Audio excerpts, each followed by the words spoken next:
রাগের মাথায় যে বা যারা আপনাকে ব্লক করে দেয় না, দেখবেন যখন ওদের আবারও আপনার কথা মনে পড়বে, আপনাকে মিস করবে, মানে এক কথাই তারা আপনাকে ছাড়া থাকতেই পারবে না, তখন দেখবেন তারা আবারও আনব্লক করে মেসেজ করবে, সেটাও আবার কয়েক মিনিটের মধ্যেই।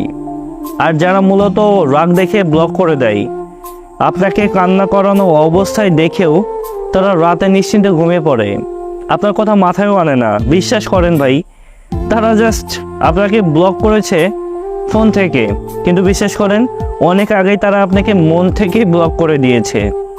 রাগ হওয়া, রাগের মাথায় কিছুক্ষণ কথা না বলে থাকা, উল্টাপাল্টা কথা বলা, এগুলো না সম্পর্কের মাঝে নর্মাল একটা ব্যাপার।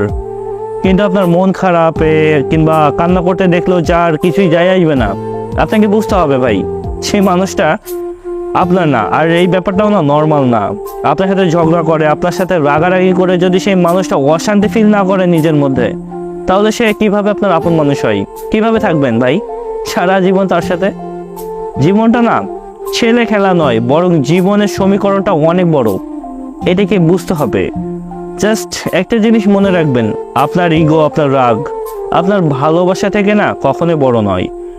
তাই আমার কথা একটাই, বারবার আবেগে পড়ে আপনাদের সম্পর্কটা কখনোই নষ্ট করবেন না। ইগো, রাগ, কষ্ট দেওয়া, এই জিনিসগুলো থেকে সবসময় দূরে থাকবেন, তবেই না সম্পর্কটা ভালো থাকবে।